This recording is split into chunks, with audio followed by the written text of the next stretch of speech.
Welcome to big TV. Cinema రంగం కావచ్చు, అది రాజకీయ రంగం కావచ్చు, ఘట్టమనేని కుటుంబానికి ఒక ప్రత్యేక శైలి. మనతో ఘట్టమనేని ఆదిశేషగిరిరావు గారు ఉన్నారు. ఆదిశేషగిరిరావు గారు నమస్తే. నమస్తే, వెల్కమ్. సూపర్ స్టార్ కృష్ణ గారికి సోదరులుగా, మరోవైపు పద్మాలయ స్టూడియోస్ ఆ నిర్వహణలో కీలక భూమి పోషించిన వ్యక్తిగా ఎలా నడుస్తుంది ఇప్పుడు ఈ సినిమా రంగం కోసం ఫస్ట్ మనం ప్రారంభిద్దాం. ఎందుకంటే మీరు రెండు రంగాల్లో కూడా ప్రవేశం ఉంది, నడుస్తూ ఉన్నారు. ఎలా ఉంది సినిమా రంగం సంబంధించి ఎలా నడుస్తూ ఉంది? పద్మాలయ పరిస్థితి ఏంటి? పద్మాలయ పరిస్థితి అంటే మేము 1970లో ప్రారంభించాం సంస్థని. అంటే 54 ఏళ్ళు అయింది. ఈ కాలంలో చాలా సినిమాలు 100 పైన సినిమాలు చేశాను.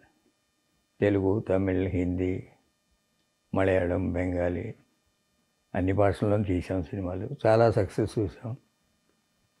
చాలా టెక్నాలజీ తీసుకొచ్చాను ఇండస్ట్రీకి. అవును. అది కలర్ అవ్వచ్చు, సినిమా స్కోప్లే అవ్వచ్చు, 70mm అవ్వచ్చు, స్టీరియోఫోనిక్ సౌండ్ అవ్వచ్చు, డిటిఎస్ అవ్వచ్చు, ఈ బ్యాక్లైన్ ఫోటోగ్రఫీ అవ్వచ్చు. ఇట్లాంటి అనేకమైన మార్పులు కాలక్రమేణా తీసుకొచ్చాను. భారతదేశం గర్వించదగ్గ సంస్థలో పద్మాలయ ఒకటి వాడ. No doubt. తెలుగు వాళ్ళే కాకుండా భారతీయులు ఎక్కడున్నా పద్మాలయ సంస్థ గురించి మాట్లాడతారు. అలాంటి హిందీ సినిమాలు తీసాం. హిమ్మత్వాలా కానీ, పాతాళ భైరవి కానీ, మావాలి అని కానీ, సూర్యవంశం అని కానీ అనేక సినిమాలు 30 సినిమాలు హిందీ చేశాం. మేము ముగ్గురు బ్రదర్స్ మొట్టమొదటి నుంచి కృష్ణ గారు అభివృద్ధి కోసం, కృష్ణ గారు ఇండస్ట్రీలో నిలదొక్కోవడం కోసం పెట్టిన సంస్థ పద్మాలయ. అంటే ఆ రోజుల్లో రామారావు ఎన్ఏటి, ఆయన ఎన్ఏటి సంస్థతోటి, విజయ సంస్థతోటే పైకి వచ్చారు. అలానే మనకు కూడా కృష్ణ గారి అభివృద్ధికి ఒక సంస్థ కావాలని పెట్టిన సంస్థ ఇది. మీరు ఫస్ట్ చూస్తే, మీరు చూసారు లేదు, మోసగాడితో స్టార్ట్ అయింది. పండెట్టి కాపురం కానీ, దేవుడు చేసే మనుషులు కానీ, అల్లూరి సీతారామరాజు కానీ, పాడి పంటలు కానీ, దగ్గర 50 ఏళ్ళు అయినాయి ఈ సినిమాలన్నీ వచ్చి. అంతే కదండి. ఇప్పటికీ వాటి గురించి మాట్లాడుకుంటారు. సింహాసనం వరకు అంటే ల్యాండ్ మార్క్ సినిమాలు అవన్నీ. ఒక్కొక్కటి మల్టీ స్టార్ అని కానీ, లేకపోతే హిస్టారికల్.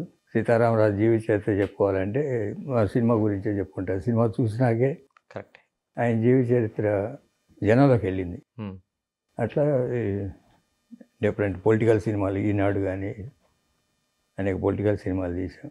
టీవీ టెక్నాలజీ కూడా ఫస్ట్ స్టార్ట్ చేసింది స్టార్ టీవీ. ఇండియాకి అసలు ఈ శాటిలైట్ టెక్నాలజీ తీసుకొచ్చింది రాజీవ్ గాంధీ ఇండియాకి. స్టార్ టీవీతో వచ్చింది. స్టార్ టీవీ వాళ్ళు అప్పుడు జీటీవీ అని హిందీ ఛానల్ పెట్టారు.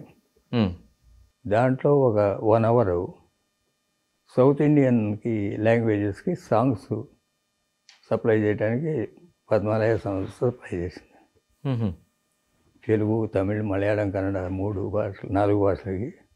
హిందీ సాయంకాలం 4 to 5 అంటే నాన్ ప్రైమ్ టైం.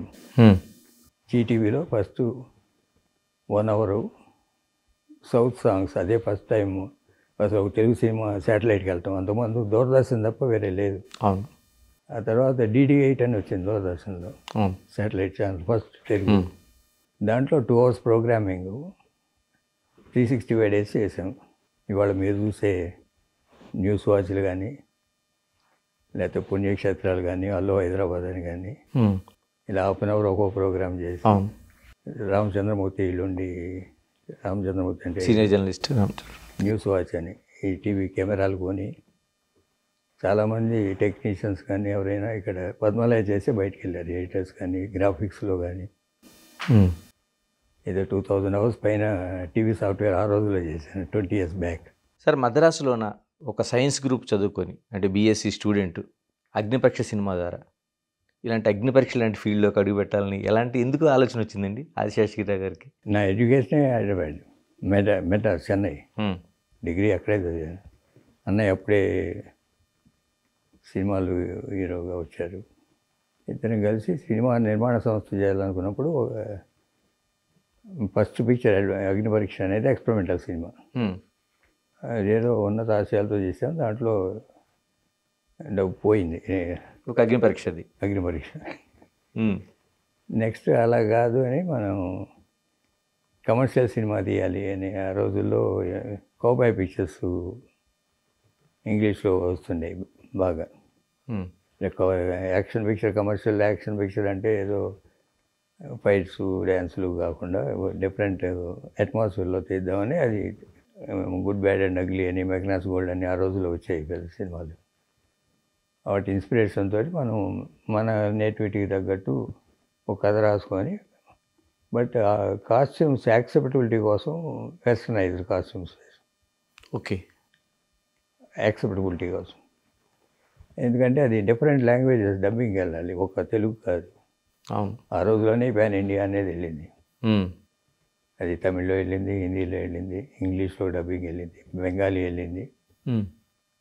చాలా 12 భాషల్లో డబ్బింగ్ అయింది ఆ సినిమా. మోసగాడు. ఈవెన్ రష్యన్ డబ్బింగ్ వెళ్ళింది అప్పుడు. రష్యన్ డబ్బింగ్ చాలా కంట్రీస్లో వెళ్ళింది, ఇంగ్లీష్, రష్యన్, సౌత్ ఆఫ్రికా కంట్రీస్కి. పాన్ ఇండియా అంటే మీ సబ్జెక్ట్ పాన్ ఇండియా తప్ప ఆర్టిస్ట్ కాదు. అవును. ఇప్పుడు చెప్పే భాషలో పాన్ ఇండియా స్టార్ అంటారు, అదేం కాదు. Choosing the subject is important. Okay.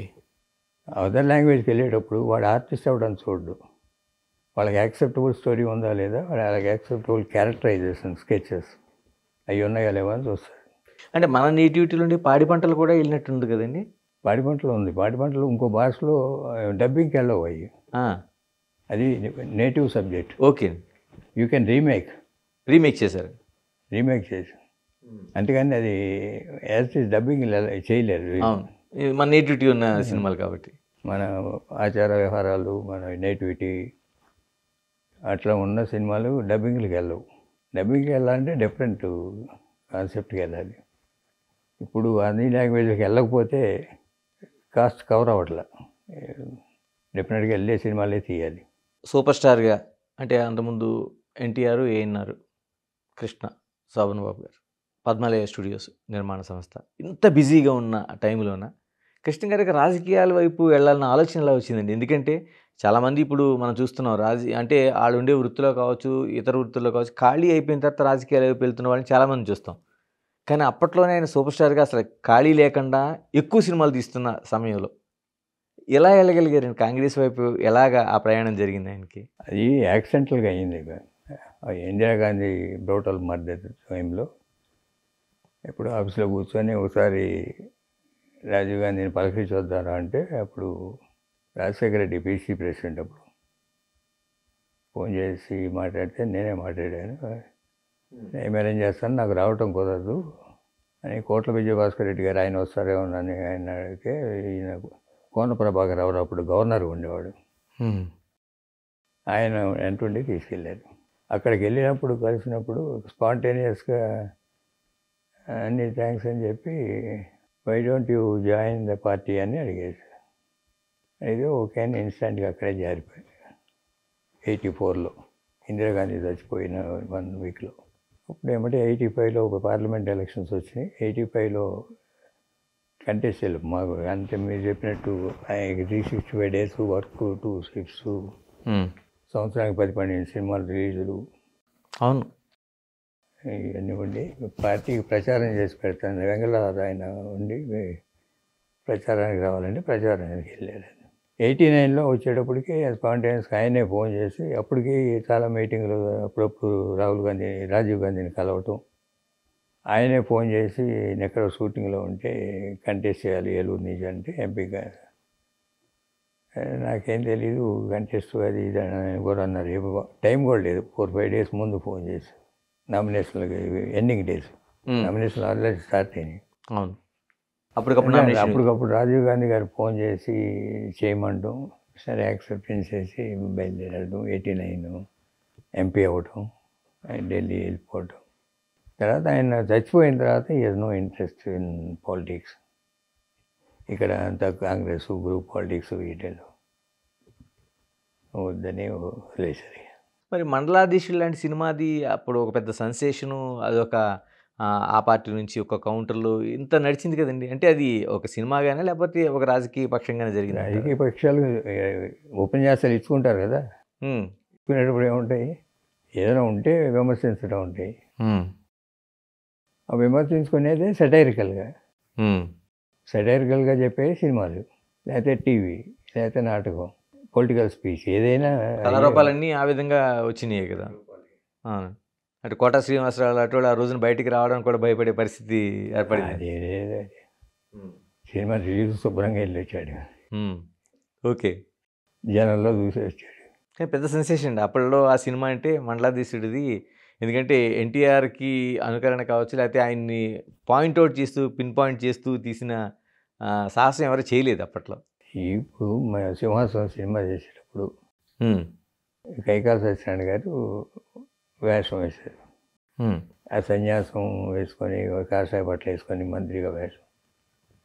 ఊరికే సెట్లో వాళ్ళు వీళ్ళు జోక్ కింద ఓ డైలాగ్ మహారాజు గారు రాశాడు, నా దగ్గరే ఉంది బూడిదని ఇట్లా అనేది. అది ఎన్టీఆర్కి పెద్ద డైలాగ్ అది. మామూలుగా అది అప్పటికి మేము ఇంత పేలుతుందని అనుకోలే డైలాగ్. జనంలో వెళ్ళేటప్పటికి ఆ డైలాగ్ పేలింది. పేలేటప్పటికి గవర్నమెంట్ మీద వ్యతిరేకత స్టార్ట్ అయింది. అవునే ఒక ఇండికేషన్. జనరల్గా వ్యతిరేకత స్టార్ట్ అవ్వకపోతే హూటింగ్ చేస్తారు థియేటర్. ఎప్పుడైతే వ్యతిరేకత ఉందో అప్రిసియేషన్ వస్తుంది. 89లో ఓడిపోవటానికి ఇవన్నీ అప్పుడు 84 అయిన తర్వాత రామారావు రూలు మీరు చూసుకుంటే అన్నీ డిక్టటోరియల్ యాటిట్యూడ్లు వెళ్ళి ఎవరిని 30 మంది మంత్రులు ఒకసారి తీసేయటం, ఇట్లా అన్నీ మీరు 84 to 89 ఆయన రూల్ చూస్తే తెల్లదామని ఏవో చెప్పేయటం. కాకపోతే అనేక సంక్షేమ కార్యక్రమాలు చేశాడు ఆయన. రూపాయి కిలో బియ్యం తెచ్చాడు, ఇల్లు కట్టించారు. అప్పుడే స్టార్ట్ అయింది సంక్షేమ కార్యక్రమాలు. ఆంధ్రాలో స్టార్ట్ అయింది, నేషనల్ వైడ్ ఇందిరాగాంధీ అయినా ఆంధ్రాలో స్టార్ట్ అయింది రామారావుతో. ఆడవాళ్ళకి ఆస్తిలో హక్కు, ఆడవాళ్ళకి ఆస్తిలో హక్కు కానీ, లేకపోతే మండల వ్యవస్థ తీసుకురావటం కానీ, పటేల్ పటార్ వ్యవస్థను రద్దు చేయడం కానీ చాలా చేశారు. చేసిన ఈ డిక్టటోరియల్ యాటిట్యూడ్ని నచ్చట్లా. అది ఆ రూల్ని ఇప్పుడు జగన్మోహన్ రెడ్డి లాస్ట్ 5 years రూల్కి పోస్ట్ ఎన్ని చేసినా సరే పోల్చవచ్చు. ఆ రూలు అట్లా డిక్టటోరియల్ యాటిట్యూడ్ని ప్రజలు హర్షిస్తారు. డెమోక్రసీలో అది ఎన్ని చేసినా. అవును, ఆయన చేసిన సంక్షేమ కార్యక్రమాలు ఎవరు చేయలేదు. ఆ తర్వాత రాజశేఖర రెడ్డి చేశాడు. ఏదో ఉచిత విద్యుత్ అని కానీ, లేకపోతే ఆరోగ్యశ్రీ కానీ, అన్నీ ఫీజు రీయింబర్స్మెంట్ చాలా 4-5 ఇప్పటికీ ఆరోగ్యశ్రీ కానీ, ఉచిత విద్యుత్ కానీ ఏదైనా చెప్పుకుంటే రాజశేఖర రెడ్డి చెప్పుకుంటారు. ఆ రోజులో చెప్పుకుంటే రామారావు ఆస్తి హక్కు ఇవ్వటం కానీ, రూపాయి కిలో బియ్యం కానీ, ఇళ్ళు కట్టించడం కానీ, ఏదో సంక్షేమ కార్యక్రమాలన్నీ ఆయనే ఆద్యుడు. సార్, కృష్ణ గారికి ఒక ప్రయాణం కావచ్చు, లేకపోతే మా పద్మాలయ స్టూడియోస్ సంబంధించిన నిర్మాణ బాధ్యతలు కావచ్చు, ఇంత బిజీగా ఉండే ఆదిశేషగిరిరావు గారు అసలు రాజకీయాల వైపు ఎలా వచ్చారు? అసలు ఆయన మొట్టమొదటి నుంచి అన్నయ్యతో పాటు ఉన్నాను. తర్వాత రాజశేఖర రెడ్డి 2004లో అన్నయ్య 2 ఇన్యాక్టివ్గా ఉన్నారు కదా, నువ్వు అన్న యాక్టివ్ అవ్వని యాక్టివ్గా చేయమంటే అప్పుడు సపోర్టివ్గా కాంగ్రెస్ పార్టీలో జనరల్ సెక్రటరీగా ఉన్నాను. అనేక చేశాను. కీలకమైన బాధ్యతలు నిర్వహించారు కాంగ్రెస్ పార్టీలో. క్యాండిడేట్ సెలక్షన్ దగ్గర 2009లో అన్నీ ఆంధ్రాలో చాలా ఏరియాల్లో పర్యటించాను. ఆయన సపోర్టివ్గా 2009లో చాలా కార్యక్రమాలు చేసేవారు. 4 to 9 గవర్నమెంట్ ఉన్నప్పుడు ఫిల్మ్ ఇండస్ట్రీ కావాల్సినవి కూడా చాలా వరకు ఆ రోజుల్లోనే జరిగినాయి.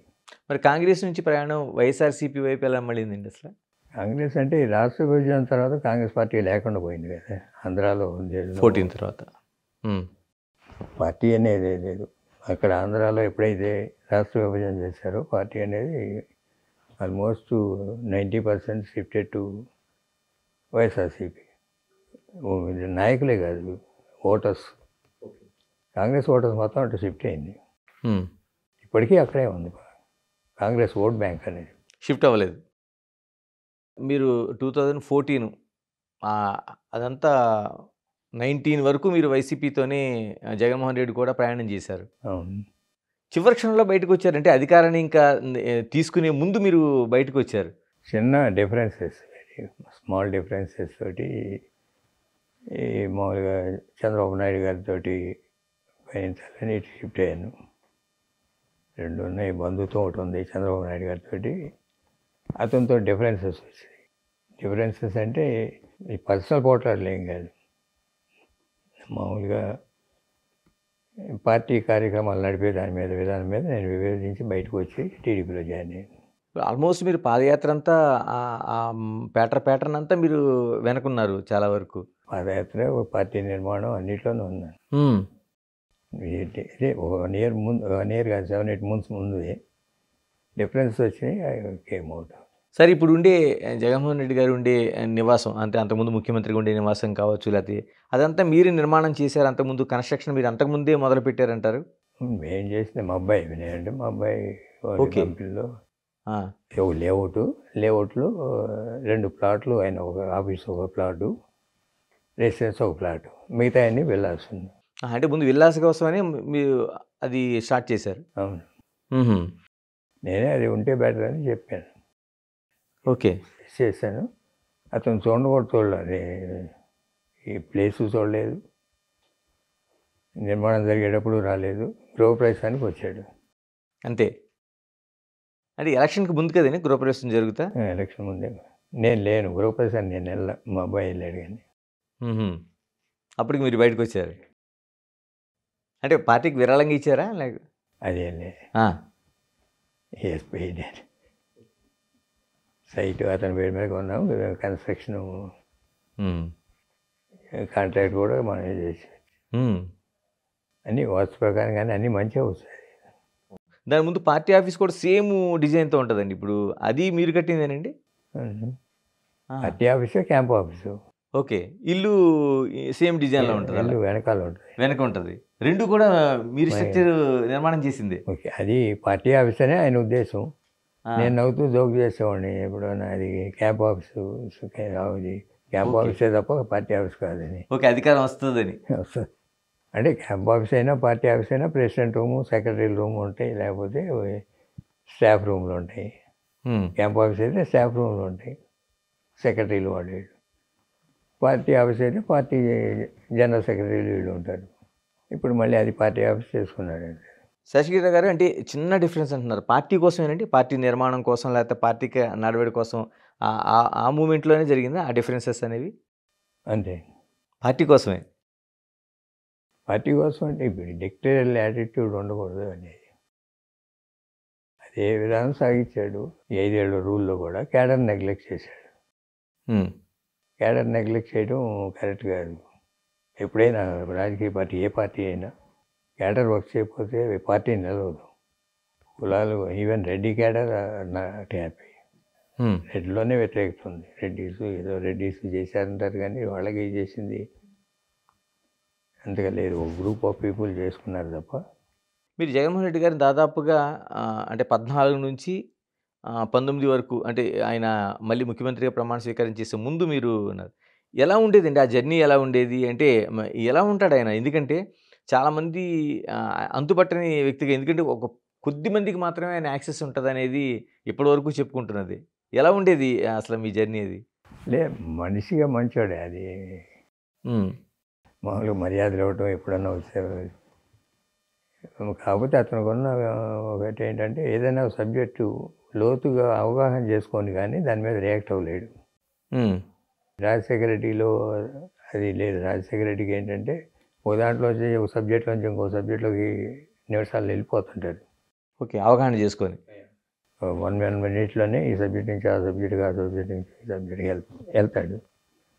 ఇతనిలో ఉన్నది ఏంటంటే, సపోజ్ గణేష్ వస్తున్నాడు, వీడికి ఇంటర్వ్యూ ఇవ్వాలి, ఆడు ఎట్లాంటి వాడు, ఇవన్నీ అతని సబ్జెక్ట్ ఏం అడుగుతాడు, ఇవన్నీ ప్రిపేర్ అయ్యి తర్వాత మమ్మల్ని పిలుస్తాడు. అయితే కలవడు. కలిసిన తర్వాత అన్ని సబ్జెక్ట్స్ క్షుణ్ణంగా మాట్లాడతాడు. ఆ సబ్జెక్టులు డెప్త్కి వెళ్తే తప్ప కలవడు. సార్, రాజకీయాల్లో డిక్టేటర్షిప్ కోసం మనం మాట్లాడుకున్నారు. అంతకుముందు నిర్మమాటంగానే ఎన్టీఆర్ ఏదైతే చేశారో ఆ రోజుల్లో ఎంతమంది దూరం అయ్యారు, సేమ్ అదే జగన్మోహన్ రెడ్డి దగ్గర కూడా రాజకీయాల్లో డిక్టేటర్షిప్ దూరం చేస్తుందని ఇది ఒక నిదర్శనంగా చూడొచ్చండి మనం. చూడవచ్చు, మళ్ళీ మారుతారు, వాళ్ళకే తెలుస్తాయి. ఇప్పుడు అదే ఎన్టీ రామారావు డిక్టేటర్షిప్తో పోయిన తర్వాత మళ్ళీ 94 వచ్చేటప్పటికి విత్ థంపింగ్ మెజారిటీ కాంగ్రెస్ మీద ఉన్న వ్యతిరేకత మొత్తం రామారావు ఓన్ చేసుకున్నాడు కదా. సేమ్ ఇదే కూటమిలాగా వచ్చారు అప్పుడు కూడా. అంతే. అంటే 290 అంత కాంగ్రెస్ పార్టీకి ప్రతిపక్ష హోదా కూడా లేకుండా పోయింది. కరెక్టే. మీ కంపారిజన్ బాగుంది. ఎందుకంటే ఆ రోజున కూడా సేమ్ ఇదే కూటమిగా తిరిగి ప్రయాణం ప్రారంభించారు వాళ్ళు. మళ్ళీ అది నిలుపుకోవటం మళ్ళీ చేసే దాని మీద ఉంటుంది. ఇప్పుడు మొన్న వచ్చింది చంద్రబాబు నాయుడు గారు ఆయన సింగిల్గా చేసినా కూడా ఇట్నే ల్యాండ్ స్లైడ్ విక్టరీ. ఓకే. వీళ్ళంతా జాయిన్ అవ్వటం మూలాన మెజార్టీలు పెరుగుతాయి. జగన్, యాంటీ జగన్ రెండే ఓట్లు. అంతే. దాంట్లో యాంటీ జగన్ ఓటు అంతా చంద్రబాబు నాయుడు గారి మీద కాన్సన్ట్రేట్ అవుద్ది. ఎందుకంటే రాష్ట్రానికి బాగు చేస్తాడు, డెవలప్మెంట్ యాటిట్యూడ్, లేకపోతే ఇప్పుడు పోలవరం, లేకపోతే అమరావతి, ఏదో వైజాగ్లో ఇండస్ట్రియల్ డెవలప్మెంటు, ఇట్లా ఆయనకి టార్గెట్స్ వేసుకున్నాడు. ఇదివరకు కొంత చేశారు, ఇదివరకు 5 years. అవి కంటిన్యూ అయ్యి ఇంకొంచెం బెటర్గా చేస్తారనేది ఫీలింగ్ వస్తుంది. ఇప్పుడు రాబోయే 5 ఏళ్లలో పోలవరం ప్రాజెక్ట్ ఉంది. అది సెంట్రల్ గవర్నమెంట్ క్యాబినెట్లో R&R ప్యాకేజ్ అప్రూవల్ తెచ్చుకోవాలి. ఫార్చునేట్గా చంద్రబాబు నాయుడు గారికి అడ్వాంటేజ్ ఏంటంటే అక్కడ మోడీ గారి ప్రభావం తగ్గింది. 240కి వచ్చారు కాబట్టి భూమి మీద ఉంటారు. అది 300 దాటి వస్తే ఈయన చేయగలిగేదే ఉండదు. ఇప్పుడు అక్కడి నుంచి ఫండ్స్ తెచ్చుకోగలరు. ఒక్కొక్కటి జరుగుతాయి. క్యాపిటల్ నిర్మాణం జరుగుద్ది, అమరావతి నిర్మాణం జరుగుద్ది, పోలవరం అవుద్ది, రైల్వే జోన్ వస్తుంది. ఇప్పుడు ఈ సంక్షేమ కార్యక్రమాలన్నీ మీట్ అవ్వాలంటే ఏదో కొంత సెంట్రల్ అసిస్టెన్స్ FRBM లిమిట్స్ పెంచి అప్పు తెచ్చుకోవడానికి ఎవరైనా అప్పు తేవాల్సిందే. ఆశీష్ గారు ఇప్పుడు 2019 నుంచి మన ఎన్నికల వరకు అనేక సంక్షేమ పథకాలని వైఎస్ఆర్ పార్టీ అమలు చేశామని చెప్పింది. వైఫల్యానికి ప్రధానంగా అంటే ఏదైతే మీరు చెప్తుందో ఒక డిక్టేటర్షిప్ అనేది కారణం కాకుండా మిగతా అంశాలు ఏమి ఓటమికి కారణం ఏంటండి? ఎందుకంటే చాలా వరకు పథకాలైన అమ్మఒడి కావచ్చు, లేకపోతే విద్యా దీవెన కావచ్చు, ఇలాంటి అనేక పథకాలు తీసుకొచ్చాడు ఆయన. అంటే డిస్ట్రక్టివ్ పాలిటిక్స్, ఏది అపోజిషన్ పార్టీ నాయకులను వేధించటం అనేది మెయిన్గా పట్టుకు పెట్టుకున్నారు. లేకపోతే ఎమ్మెల్యేలు కానీ మంత్రులు కానీ రోజు అదే రకంగా ఏదో అపోజిషన్ పార్టీ నాయకుల్ని తిడతాం, బూతులు తిడతాం.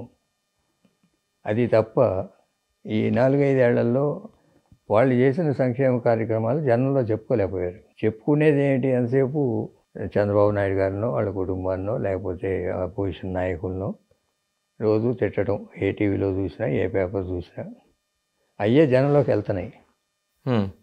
చేసిన కార్యక్రమాలు చెప్పుకుంది లేదు. ఏదో పెన్షన్ ఇచ్చారు, పెన్షన్ ఇచ్చింది ఎప్పుడో స్టార్ట్ అయిన శాంక్షన్. చంద్రబాబు నాయుడు గారు ఉండగానే 2000 చేశారు. 2000 చేసింది 3000 చేయడానికి 5 ఏళ్ళు తీసుకున్నారు. దాంట్లో ఏంటంటే వీళ్ళు విలేజ్ వ్యవస్థ బాగా చేశారు. అదే వాలంటీర్ వ్యవస్థ నుండి విలేజ్ సెక్రటరీ అవన్నీ వాటికి బిల్డింగ్లు కట్టారు, కొన్ని చేశారు. వాలంటీర్ ద్వారా ఇంటింటికి పెన్షన్దారుడికి తీసుకెళ్ళి ఇచ్చారు. అట్లాంటి కార్యక్రమాలు కొన్ని బాగానే చేశారు. ఈ చెప్పుకునే ఎక్కడ చెప్పుకోలేకపోయారు చేసిన కార్యక్రమాలు. సంక్షేమ కార్యక్రమం ఒకటే సరిపోదు. ఎప్పుడైనా సంక్షేమంతో పాటు డెవలప్మెంట్ కూడా ఉండాలి. ఓకే. డెవలప్మెంట్ కూడా కొన్ని ప్రారంభించారు, కానీ అవి కూడా ఏది పోర్ట్లు కొన్ని చేశారు, అయితే మెడికల్ కాలేజీలు కొన్ని ప్రారంభించి కడతాం మొదలెట్టారు. కొన్ని కార్యక్రమాలు చేస్తున్నారు, వాటికి ప్రచారం లేదు. కాకపోతే మనకు రోజు కంటికి కనిపించే ఇంటి ముందు రోడ్డు సరిలేదు, లేకపోతే డ్రైన్ సరిలేదు, లేకపోతే పోలవరం అవ్వలేదు, లేకపోతే రోజు 3 రాజధానులు అని చెప్పడమే తప్ప దానికి ముందుకు వెళ్ళింది లేదు. 3 రాజధానులు కాదు 30 రాజధానులు కట్టినా అమరావతి కూడా ఒక రాజధానే కదా. వాళ్ళు చెప్పే దాంట్లో కరెక్టే. దానికి ఏం చేసావు? 3 రాజధానులు అని చెప్తున్నావు. 3 రాజధానులు కాదు 30 కట్టు. ఆ 30లో కూడా ఒకటి ఉంటుందిగా ఈ అమరావతి అనేది. కరెక్టే. అది కరెక్ట్ కాదు. ఏదో ప్రీవియస్ గవర్నమెంట్ చేసిన దాన్ని నేను చేయను అనేది కరెక్ట్ కాదు. ఇప్పుడు చంద్రబాబు నాయుడు గారైనా ప్రీవియస్ గవర్నమెంట్ చేసి కంటిన్యూ చేస్తూ దాని మీద ఉన్న లోతులని సర్దుబాటు చేసుకొని సక్రమ మార్గంలో పెడతారు. వైజాగ్లో ఏమైనా చేస్తున్నారు అనుకోండి, ఇప్పుడు రిషికొండ ఉంది, ఏదో కట్టారు. కట్టిన దాన్ని బెటర్గానే ఉపయోగిస్తారు దాన్ని. అంతే కదా, కూల్చి వేసుకోలేదు. సర్క్యూట్ హౌస్ చేస్తారు, లేకపోతే ఏదో చేస్తారు, టూరిజం చేస్తారు, లేదా ఆఫీసులు పెడతారు. అంతేగాని కూలగొట్టరుగా. ఇప్పుడు నువ్వు ఆ ప్రజావేదిక కూలగొట్టే బదులు ప్రజావేదికలోనే నువ్వే నడిపొచ్చు, జనాన్ని కనిపిస్తూ. కరెక్టే. ఇంట్లో కూర్చునే బదులు బయటకు వచ్చి జనాన్ని కనిపించే వేరు కదా. కూలగొట్టడంలో ఏంటంటే వెంజెన్స్ కనిపిస్తుంది, డిస్ట్రక్టివ్. అటువంటి సరి చేసుకుంటారు ఎవరైనా. దెబ్బ తగిలిన తర్వాత సింహావలోకనం ఏమైనా ఉంటుంది కదా, మనం 5 ఏళ్ళు చేసిన మంచి ఏంటి, 5 ఏళ్ళు చేసిన తప్పులు ఏంటి. మీరు అంతకాలం పార్టీలో ఉండి బయటకొచ్చిన తర్వాత కూల్‌గా ఉందండి? ఎందుకంటే చాలా వరకు మీరన్నట్టు అనేక కేసులు చూసాం. ఇవన్నీ అవన్నీ ఓటమికి మీరు చెప్పినట్టు అది కూడా ఒక కారణం ఆ పార్టీలో. మిమ్మల్ని కూల్‌గా ఉంచారండి ఏమైనా? నాతో ఏం లేవు. నేనంటే మేము మొట్టమొదటి నుంచి నాకు అందరూ అటు కాంగ్రెస్‌లో గానీ, ఇటు బీజేపీలో గానీ, టీడీపీ గానీ, వైసీపీలో గానీ ఫ్రెండ్లీగానే ఉంటాను. నేను ఏ పార్టీతో అసోసియేట్ అయినా నాకు శాశ్వత శత్రుత్వం లేదు, మిత్రత్వం లేదు. ఓకే. టీడీపీలో నేను కాంగ్రెస్‌లో ఉన్నా సరే రామారావుతో బాగానే ఉంటాం. ఇప్పుడు ఆ రోజుల్లో వాళ్ళ కుటుంబ సభ్యులందరితోనూ బాగానే ఉంటాం. ఇప్పుడైనా నేను టీడీపీలో ఉన్నా సరే వైఎస్ఆర్సీపీ నాయకులు చాలామంది నాతో మాట్లాడుతూనే ఉంటారు, వస్తూనే ఉంటారు. జగన్మోహన్ రెడ్డితో పాటు ఆ పార్టీలో కొందరు నాయకులు మీరు ఎలాగ నాయకులు ప్రస్తావించారు కాబట్టి, వాళ్ళు ఉపయోగించిన భాష కావచ్చు, లేకపోతే వాళ్ళ ప్రకటనలు కావచ్చు, అవి కూడా పార్టీకి నష్టం చేసినాయి అనుకోవచ్చండి? నష్టమే. అదే కదా నేను చెప్తుంది. హ్మ్. వాళ్ళు కాన్సన్ట్రేషన్ అంతా చేసింది చెప్పుకోవడానికి ఉపయోగించుకోకుండా ఇట్లాంటి డీవియేషన్ వల్ల చాలా నష్టపోయారు. హ్మ్. యువతల వాళ్ళని తిట్టడానికి ఆ కార్యక్రమం అంతా పెట్టుకున్నారు.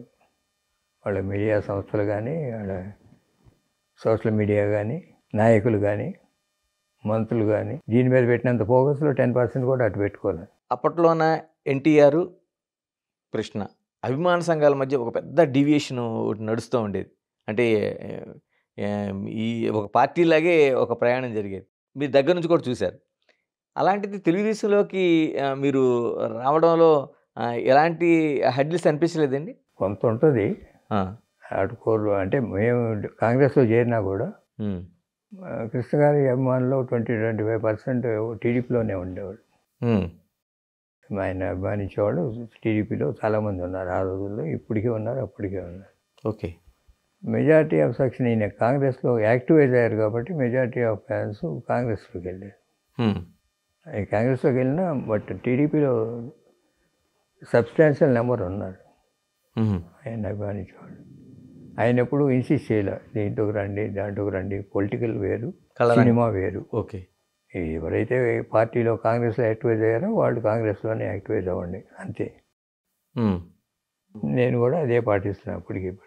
అంటే మనం కంటెస్ట్ చేసేటప్పుడు అది వేరు. ఇప్పుడు జయదేవ్ కంటెస్ట్ చేశాడు. అక్కడున్న కాంగ్రెస్లో ఉన్న వాళ్ళు కూడా అందరూ కలిసి జయదేవ్కే సపోర్ట్ చేశారు. మీరెందుకండి ఇప్పుడు రాజకీయాల్లో ఉన్నారు. నిజంగానే వైసీపీలో ఒక నిర్మాణ దశ అంతా మీరు చూసారు. జగన్మోహన్ రెడ్డి పాదయాత్ర దగ్గర నుంచి అధికారంలోకి వచ్చే వరకు అదంతా చూసారు. అంతకుముందు కాంగ్రెస్‌లో కూడా మీరు ఆ నిర్మాణ దశలో చాలా దశల్లో పనిచేశారు. ఎందుకని ప్రత్యక్షంగా పోటీలోకి గాని ఎందుకు ఉండలేకపోయారు అసలు? పోటీలో ఉండాలంటే ఎమ్మెల్యే ఉండాలంటే మొత్తం షిఫ్ట్ అయిపోవాలి. హ్మ్. లేకపోతే ఎంపీకి వెళ్ళాలి. ఎంపీకి వెళ్ళినా టోటల్గా నాకు బాధ్యత ఎక్కువ పడిపోయింది. సినిమాలతో పాటు కుటుంబం అది ఇవన్నీ టైం కంప్లీట్గా ఇక్కడ వదిలేసి అక్కడ లేను. అవును. అదే ఇబ్బంది నాకు మొట్టమొదటి నుంచి. ముందు అయితే చాలా బిజీగా ఉండేవాళ్ళం. 2004లో రాజశేఖర రెడ్డి గారు సీఎం అయినప్పుడు తప్పుగా ఇక్కడే ఉంటాం కదా అని హ్మ్. పార్టీకి పనిచేశాను. పార్టీకి పనిచేయడం అంటే మన లీజర్ టైంలో చేయొచ్చు, ఫుల్ టైం చేయకపోయినా. హ్మ్. కంటెస్ట్ అనేటప్పుడు ఫుల్ టైం చేయాలి. ఇక్కడ 2019లో కూడా మీరు ఏదో విజయవాడ నుంచి పోటీ చేస్తారని వచ్చింది. వాళ్ళేమో వేరే చోట టికెట్ ఇస్తారనేది వచ్చింది. అదేమైనా జరిగిందండి ఇంట్రెస్టింగ్ ఏమైనా? ఇప్పుడు అద్దెకి ఎమ్మెల్యేగా కంటెస్ట్ చేయమని అడిగారు జగన్మోహన్ రెడ్డి గారు. నాకు నేను ఎట్లా వెళ్ళలేనని హ్మ్. అదొక విభేదాలు అదొక కారణం. ఓకే. మీరేం అడిగారండి? నేనేం అడగలేదు. ఆ! కాకుండా కృష్ణా గుంటూరు జిల్లాలు మొత్తం ఎలక్షనీరింగ్ అంతా చూశాను. క్యాండిడేట్ సెలక్షన్ అన్నీ ఎక్కడి నుంచి పోటీ చేయమన్నారండి జగన్ గారు? అద్దంకి. హుహు. అద్దంకి అసెంబ్లీ నుంచి. రవి వాడి మీద చేయమని. అద్దంకి అసెంబ్లీ నుంచి. హ్మ్. అదేంటే ఫ్యాక్షన్ రెడీ అని కాన్స్టిట్యున్సీ. హ్మ్. నాకు సంబంధం లేనిది అది. అప్పుడే తెనాలో ఏమైనా అడిగితే చేసేవాడిని మంగళగిరి కానీ విజయవాడ గాని అలా. విజయవాడ కానీ చేసుండేవారు అప్పుడు. చేసిండేవాడిని. హ్మ్. మరి అడిగారేమన్నా అలాగా? అడగలేదు. అడిగేది ఏదో అక్కడ బదులు ఇక్కడ అని చెప్పి అడిగితే చేసేవాడిని. మీరు కన్విన్స్ చేసే ప్రయత్నం కూడా చేయలేదు. అంటే అద్దంకి నుంచి కాదు అనేది.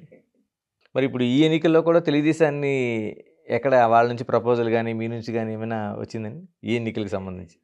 ఇప్పుడు అవసరం ఉంది, క్యాండిడేట్స్ చాలామంది ఉన్నారు కదండి. మిమ్మల్ని ఈ ఎన్నికలకు సంబంధించి 2 దశల్లో చూశానండి. అంటే తెలుగుదేశం పార్టీ ఉమ్మడిగా జనసేన కావచ్చు, బీజేపీ కావచ్చు, ఆ ప్రయాణం తెలుగుదేశం ప్రయాణంలో వార్ రూమ్ అనేదని ఒక దాన్ని ఏర్పాటు చేశారు. అంటే మినిట్ టు మినిట్ ఎక్కడి నుంచి అయినా ఆ కౌంటింగ్‌కి సంబంధించి ఏదైనా ఎలక్షన్ సంబంధించి కానీ వచ్చేటప్పుడు ఆ మినిట్ టు మినిట్ వాచ్ చేయాలి, ఎక్కడ సమస్య వచ్చినా చూడాలి. అలాంటి వార్ రూమ్లో మీరు కూడా కనిపించారు క్రియాశీలకంగా ఆ రోజున. అది ఒకటైతే చంద్రబాబు నాయుడు ప్రమాణ స్వీకారం రోజున మీరు చిన్న భావోద్వేగానికి గురైనట్టు కూడా మేమందరం అక్కడికి వచ్చాం ఆ రోజున. ఎందుకని పార్టీతో అంత అటాచ్మెంటా, లేకపోతే చంద్రబాబు నాయుడుతో పర్సనల్గా ఉండే ఆ రిలేషనా? పర్సనల్గా ఉండే రిలేషను, ఆయన జైలు జీవితం గుర్తొచ్చింది ఆ టైంలో. జైల్లో ఉన్న ఎప్పుడైనా ఏ నాయకుడైనా ప్రయాణం చేయొచ్చు, కానీ జైలు జీవితం అనేది చేయని తప్పు చేశాడో ఏదైనా ప్రొసీజర్ ల్యాప్సెస్ ఉండొచ్చు.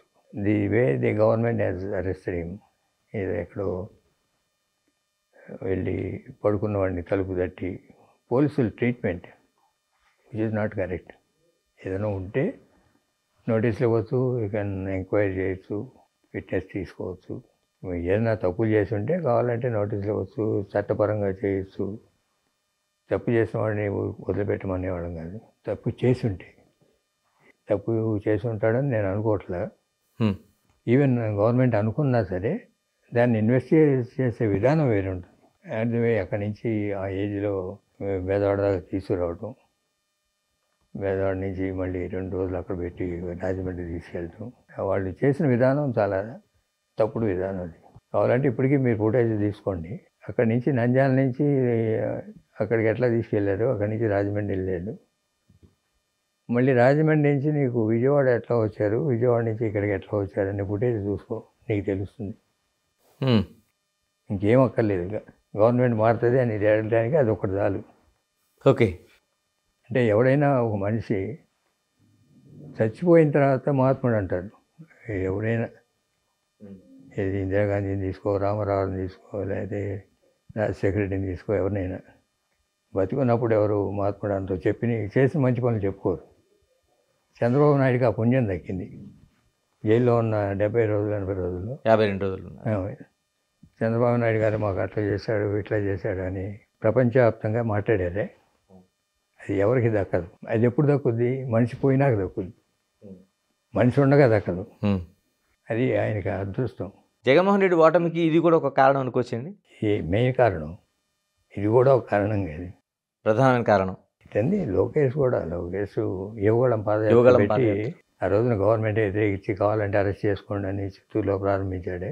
బిగినింగ్ స్లోగా స్టార్ట్ అయినా తర్వాత జనం పెరిగారు, బాగా మాట్లాడాడు, గవర్నమెంట్తో రివోల్ట్ చేయటం, ఒక జనంలో క్యాడర్లో యాక్సెప్టెన్సీ, క్యాడర్ కూడా తిరుగుబాటు చేయటం, ధిక్కార స్వరంతో మాట్లాడే. ఎప్పుడైతే నాయకుడు మాట్లాడాడో మిగతా వాళ్ళు మాట్లాడతారు. అంతకుముందు లేదు. టీడీపీ నాయకుల్లో మాట్లాడితే ఏమైనా కేసులు పెడతారేమోనని ఎవరికాళ్ళు స్తబ్దుగా ఉన్న టైంలో యువగళం పాదయాత్రే ఫస్ట్ స్టెప్ రివోల్ట్కి. అతనిలో అంతకుముందు అంత క్వాలిటీస్ లేవు. అప్పుడు మంత్రి చేసిన యువగళం పాదయాత్రలోనే రాడదేలాడు, యాక్సెప్టెన్స్ వచ్చింది, మాట్లాడటం బాగా మాట్లాడాడు. ప్రభుత్వాన్ని ఎండగట్టడంలో కానీ, ల్యాప్సెస్లో కానీ. ఇప్పుడు మొన్న ఎలక్షన్స్ జరిగింది, మొన్న parliament elections, it is between Modi and Rahul Gandhi. మోడీతో అసోసియేట్ అయ్యే పార్టీలో కేపు, రాహుల్ గాంధీతో అసోసియేట్ అయిన పార్టీలో కేపు. వాళ్ళ మధ్యనే ఓటింగ్ జరిగింది మొన్న. ఏదో గ్రూప్ లేకపోతే పాలిటిక్స్ నుంచి బయటికి పంపించేశారు భారతదేశం అంతా. అట్లానే టీఆర్ఎస్ కానీ, లేకపోతే అక్కడ ఒరిస్సా కానీ, లేకపోతే వైఎస్ఆర్సీపీ కానీ. కరెక్టే. అటు ఉండాలి తప్ప 2 పార్టీ సిస్టమ్ రాబోతుంది ఇండియాకి. అంటే యూఎస్లో అనుకున్నట్టు 2 పార్టీల అంటే విధానం. మోడీ డౌన్ఫాల్ స్టార్ట్ అయింది, రాహుల్ గాంధీ పైకి పెరిగింది, మతత్వ రాజకీయాలకి అడ్డుపడింది. ఇప్పుడు మొన్న 240 ఎందుకు వచ్చినాయి? తెలుగుదేశం మోడీ వల్ల ఒక మంచి జరిగింది ఏంటంటే, ప్రపంచవ్యాప్తంగా ఇండియా అంటే ఏమిటో ఒక స్థానం తీసుకొచ్చాడు. ఈ 10 yearsలో భారతదేశానికి ఒక స్థానం ప్రపంచవ్యాప్తంగా. ఆ మార్కెటింగ్ బాగా చేశారు. ఇక్కడ చేయకపోయినా ఇప్పుడు అయోధ్య వాడుకుందాం అనుకున్నారు. ఇప్పుడు అయోధ్య చుట్టుపక్కలే ఓడిపోయారు 7 పార్లమెంట్ సీట్స్. యూపీలోనే 33 వచ్చినాయి. రేపు అసెంబ్లీ ఎలక్షన్లో రాదు, మహారాష్ట్ర రాదు. అంటే రాహుల్ గాంధీ గ్రాఫ్ పెరుగుతుంది, జనంలో యాక్సెప్టెన్సీ పెరుగుతుంది. ఇదివరకు పనికిరాని వాడు అన్నాడు, ఇప్పుడు యాక్సెప్టెన్సీ పెరుగుతుంది. మరి తెలుగుదేశం పార్టీ ఇక్కడ యాక్సెప్టెన్సీని కాదని ప్రయాణం చేస్తున్నట్టుంది వాళ్ళతో పొత్తు పెట్టుకొని. అది కూడా ఇప్పుడు మొన్న ఆంధ్ర ఉంది, వాళ్ళు కంటెస్ట్ చేసిన 6 ఎంపీ సీట్లు హ్మ్. ఎమ్మెల్యేకి పడ్డ ఓట్ల కన్నా 6 లక్షలు తగ్గినాయి. హ్మ్. ఆ 6 పార్లమెంట్ సీట్లు 6 లక్షలు తగ్గినాయి. దాని ఇండికేషన్ ఏంటి? అది అన్నోటీస్ అయిపోయింది. బీజేపీతో అలయన్స్ పెట్టుకున్నాడు అనేది కూడా జనం మర్చిపోయారు. అది వైఎస్ఆర్సీపీ వాడుకోలేకపోయింది. తిరుపతి హ్మ్. 7 సెగ్మెంట్లో 2 లక్షల ఓట్లు తగ్గినాయి బీజేపీకి. హ్మ్. రాజంపేట హ్మ్. 85,000 ఓట్లు తగ్గినాయి 7 సెగ్మెంట్లో. అవును. అదే టీడీపీ క్యాండిడేట్ అయితే గెలిచి ఉండేవాడు. అవును. పాడేరు అక్కడ కూడా అంతే, అరకు. తిరుపతి, అరకు, రాజంపేట 3 గెలిచి ఉండేవాళ్ళు. హ్మ్. అది టీడీపీ క్యాండిడేట్ అయ్యి ఉంటే.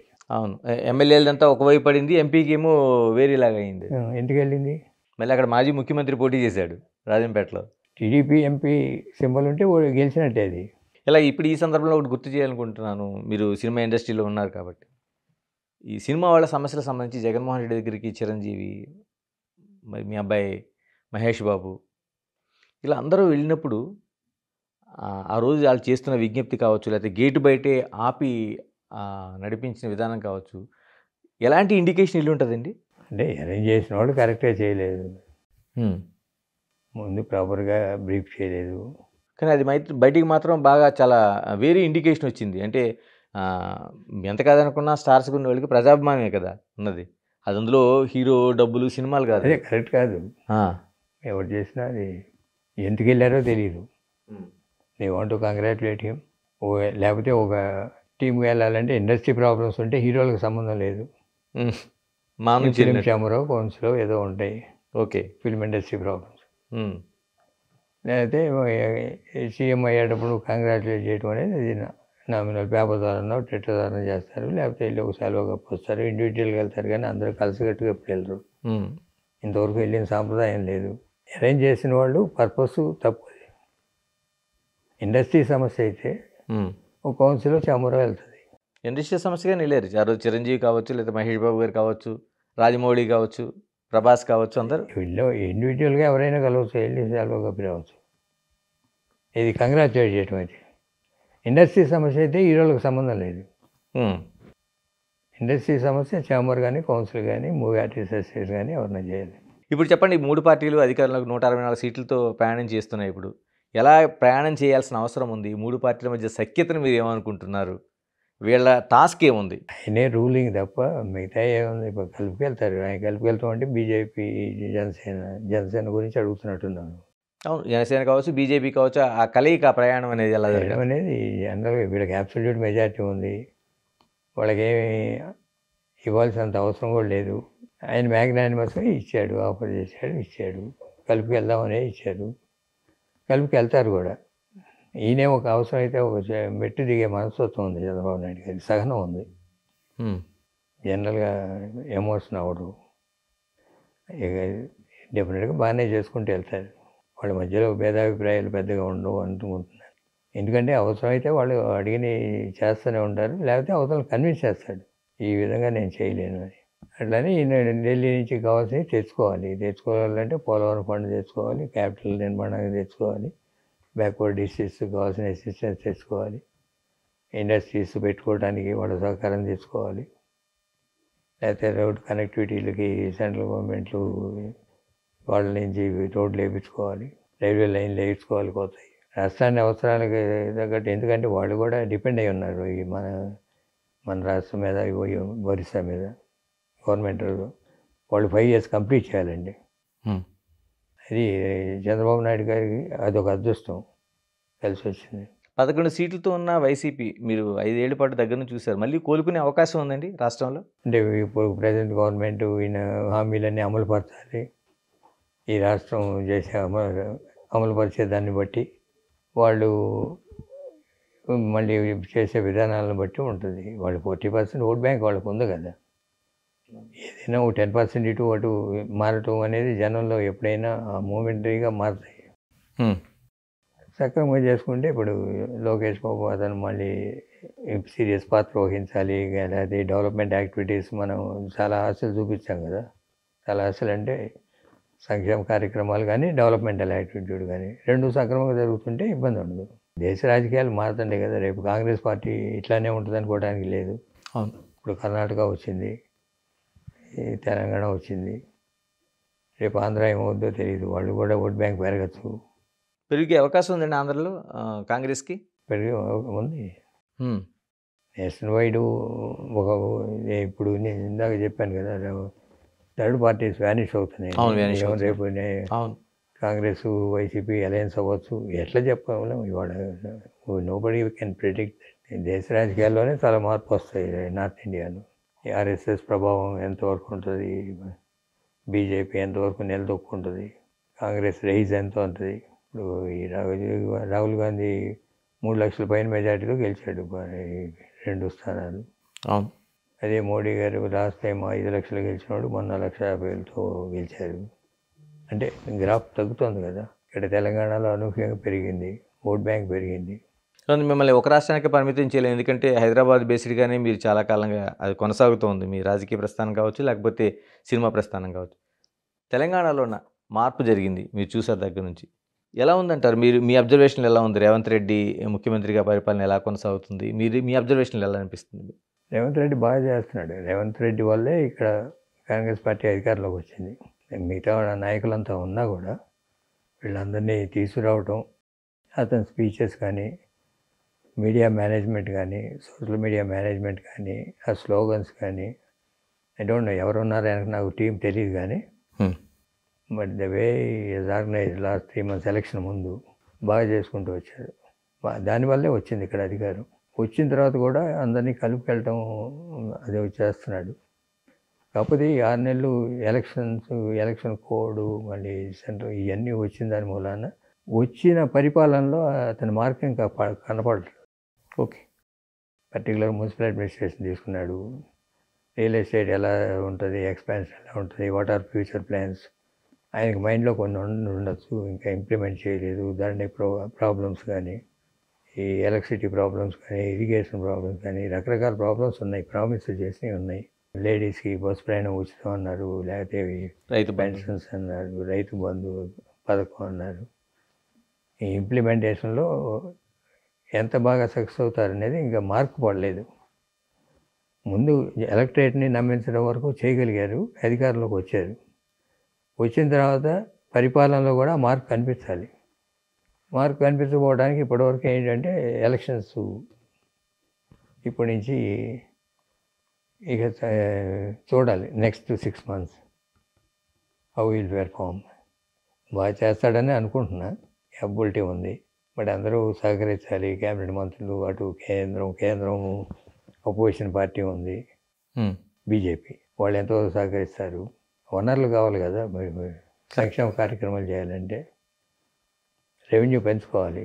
శేషగిరి గారు, చివరిగా చెప్పండి, శేషగిరిరావు గారు ఇప్పటివరకు ప్రత్యక్ష రాజకీయాల్లో చూసాం, సినిమా ఇండస్ట్రీ ఎలాగే మీకు ఎవరికి తెలియంది కాదు మీ దక్షత అనేది. ప్రత్యక్ష రాజకీయాలు అంటే ఒక పార్లమెంటేరియన్గా కావచ్చు, ప్రజాప్రతినిధిగా కావచ్చు, చూసే అవకాశం ఉందా? ఎవరు, నేనా? మిమ్మల్ని చూడాలి. రేపు మిడ్ టర్మ్ పోల్ వచ్చినా రావచ్చు పార్లమెంట్కి వితిన్ 1.5 years. రోజు రాహుల్ గాంధీ మాట్లాడే మాటలు కానీ, ఖర్గే మాట్లాడే చూస్తుంటే త్వరలోనే ఈ టర్మ్ 5 years కాకుండా మిడ్ టర్మ్ పోల్ రావచ్చు సెంట్రల్లో పార్లమెంట్కి. అవునండి, పార్లమెంట్కే మిడ్ టర్మ్, ఇంకెక్కడ రాదు. అదే ఎలా అంచనా ఇస్తున్నారంటే ఉన్న మెజారిటీని బట్టి, లేకపోతే కూటమిని బట్టా? కూడా అంగు పార్లమెంటు ఏదో ఏ ఇష్యూ మీద అయినా డిఫర్ అవ్వచ్చుగా. ఏ ఇష్యూ మీద అయినా డిఫర్ అవ్వచ్చు ఎవరైనా. అందరూ డిఫరెంట్ ఐడియాలజీస్లో ఉన్న పార్టీలు కదా. ఇదివరకు వాజ్పేయి గారు ఒక ఓటుతోనే ఓడిపోయారు కదా. కరెక్ట్. ఇప్పుడు అంగ్ పార్లమెంట్ ఒక సైడ్ వచ్చినప్పుడు ఓకే, 300 బీజేపీకి వస్తే ఉండదు, సాఫీగానే ఉంటుంది. ఎప్పుడైతే 240 వచ్చిందో అలార్మింగ్ బెల్స్ మోగినట్టే. ఇప్పుడు రేపు మహారాష్ట్ర ఉంది, మహారాష్ట్ర కాంగ్రెస్ వచ్చే అవకాశం ఉంది అంటున్నారు. వచ్చినప్పుడు వితిన్ బీజేపీ కూడా ఆ డిస్టర్బెన్సెస్ స్టార్ట్ అవుతాయి. డిస్టర్బెన్స్ అంటే ఒకటి మీద ఒకటి బోధాలుకోవడం. ఇక శేషగిరిరావు గారుగా మీకు, హనుమంతరావు గారు అన్నయ్య గారికి, తర్వాత సూపర్ స్టార్ కృష్ణ గారికి ఈ రాజకీయం అనేది అంటే సినిమా ఇండస్ట్రీతో పాటు రాజకీయాల పట్ల అవగాహన, ఆ ప్రయాణం కూడా జరిగింది. ఇప్పుడు మీ దగ్గర నుంచి చిన్నప్పటి నుంచి చూస్తున్నారు. మహేష్ బాబు గారికి అలాంటి ఇంట్రెస్ట్ ఏమైనా ఉందండి? సైలెంట్ అబ్జర్వ్ చేస్తాడు కానీ ఇంట్రెస్ట్ లేదు. ఎప్పుడైనా ఇంటర్నల్ డిస్కషన్లో ఏం జరుగుతుందని తెలుసుకుంటారు. భవిష్యత్తులో వచ్చే అవకాశం ఉందంటారా? ఎప్పుడు చెప్పాడు రేవంత్ మాట్లాడే మాటలు చూస్తుంటే, అప్పుడు ఎలక్షన్ ముందు ఇది చూస్తుంటే కాంగ్రెస్ వచ్చేట్టుంది బాబాయ్ అన్నాడు ఆ, ఎలక్షన్ ముందు. ముందే రేవంత్ ఏదో ఆ రోజు ఏదో టీవీలో మాట్లాడుతుంటే చూస్తా ఇద్దరు ఆ రోజు అన్నాడు. ఎలక్షన్ స్పీచెస్ ఉంటాయి కదా. అవును, స్పీచెస్ వినే ఉమ్. దాన్ని బట్టి చాలా దగ్గరగా అంచనాలు వేస్తున్నట్టే కదా, అంటే వచ్చే అవకాశం ఉంది భవిష్యత్తులో. ఏమని చెప్తాం. థ్యాంక్ యూ శశిధర్ గారు, thank you very much. Thank you. ఇది అంటే అటు సినిమా ఇండస్ట్రీ కాదు, రాజకీయాల నుంచి కేవలం తెలుగు రాజకీయాలే కాదు, తెలుగు రాష్ట్ర రాజకీయాలే కాదు, దేశంలో జరుగుతున్న మార్పులను కూడా ఆయన ఎంత క్షుణ్ణంగా పరిశీలిస్తారు, వాటిని ఏ విధంగా అంచనా వేస్తారు, ఓటమికి గెలుపుకి మధ్య ఉన్న ఏదైతే ఒక చిన్న రేఖ ఉందో దాన్ని ఎంత సున్నితంగా గమనిస్తారనేది మనకి శశిధర్ గారి మాటల్లో స్పష్టంగా కనిపిస్తోంది. Signing off, this is Ganesh.